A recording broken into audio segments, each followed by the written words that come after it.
ദുരിതപ്പെയ്ത്തിനൊടുവിൽ ശാന്തമായി ഇടുക്കി. ഇന്നലെ രാവിലെ തുടങ്ങിയ മഴ ഇന്ന് പുലർച്ചെ വരെ മിക്കയിടങ്ങളിലും ലഭിച്ചുവെങ്കിലും രാവിലെ മഴ മാറി നിൽക്കുന്ന സാഹചര്യമാണ് ജില്ലയിലെമ്പാടുമുള്ളത്. അതേസമയം വരും മണിക്കൂറുകളിൽ മഴ ശക്തമാകുമെന്നാണ് കേന്ദ്ര കാലാവസ്ഥാ വകുപ്പിന്റെ മുന്നറിയിപ്പ്. ജില്ലയിൽ കർശന നിയന്ത്രണങ്ങൾ വിവിധ മേഖലകളിൽ തുടരുകയാണ്. കഴിഞ്ഞ ദിവസം നാശനഷ്ടം സംഭവിച്ച മേഖലകളിൽ വിവിധ വകുപ്പുകളുടെ നേതൃത്വത്തിൽ തുടർ പ്രവർത്തനങ്ങൾ പുരോഗമിക്കുന്നു. ഡാമുകളിലും മറ്റ് ജലാശയങ്ങളിലും ജലനിരപ്പിൽ വലിയ മാറ്റമില്ലാതെ തുടരുകയാണ്.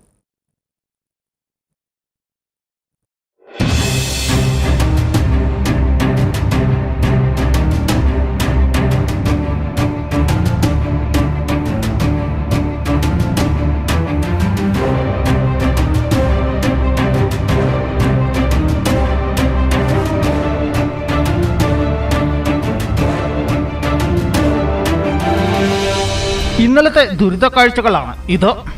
ഇന്ന് പുലർച്ചെ മഴ മാറി നിൽക്കുന്ന സാഹചര്യമാണ് ജില്ലയിലെമ്പാടുമുള്ളത്. എങ്കിലും ചിലയിടങ്ങളിൽ ഒറ്റപ്പെട്ട ശക്തമായ മഴ പെയ്യുന്നുണ്ട്. വരും മണിക്കൂറുകളിൽ മഴ കൂടുതൽ ശക്തമാകുവാനും സാധ്യതയുണ്ടെന്നാണ് കാലാവസ്ഥാ നിരീക്ഷണ കേന്ദ്രം നൽകുന്ന മുന്നറിയിപ്പ്. ഇത് മുൻനിർത്തി ജില്ലയിൽ വിവിധ മേഖലകളിൽ നിരോധനവും ജാഗ്രതാ നിർദ്ദേശവും തുടരുകയാണ്. ജില്ലയിലെ വിനോദസഞ്ചാര മേഖലകളിലേക്കുള്ള പ്രവേശനം പൂർണ്ണമായും നിരോധിച്ചിട്ടുണ്ട്. ഖനന പ്രവർത്തനങ്ങളും രാത്രിയാത്രയും ഇന്നലെ തന്നെ നിരോധിച്ചിരുന്നു. സ്കൂളുകൾക്ക് ഇന്നും അവധിയാണ്. പുഴകളിലും ഡാമുകളിലും ജലനിരപ്പ് ഇന്നലത്തേതുപോലെ തന്നെ തുടരുകയാണ്. ജലാശയങ്ങളിൽ അനാവശ്യമായി ഇറങ്ങരുതെന്ന് ജില്ലാ ഭരണകൂടം അറിയിച്ചിട്ടുണ്ട്. ഇതേസമയം ഇന്നലെ നാശനഷ്ടങ്ങൾ ഉണ്ടായ മേഖലകൾ വിവിധ വകുപ്പ് ഉദ്യോഗസ്ഥരുടെ നേതൃത്വത്തിൽ സന്ദർശനം നടത്തി വരികയാണ്. ഇതിനോടൊപ്പം ദുരിതാശ്വാസ ക്യാമ്പുകൾ കേന്ദ്രീകരിച്ച് ജനപ്രതിനിധികളും ഉദ്യോഗസ്ഥരും ആവശ്യമായ പ്രവർത്തനങ്ങൾ സംഘടിപ്പിക്കുന്നുമുണ്ട്. ഇന്നലെ മണ്ണിടിഞ്ഞു വീണും മരം ഒടിഞ്ഞു വീണും തടസ്സപ്പെട്ട ഗതാഗതം ജില്ലയുടെ വിവിധ മേഖലകളിലെ റോഡുകളിൽ പുനഃസ്ഥാപിക്കുന്നതിനാവശ്യമായ പ്രവർത്തികൾ രാവിലെ തന്നെ ആരംഭിച്ചിട്ടുണ്ട്.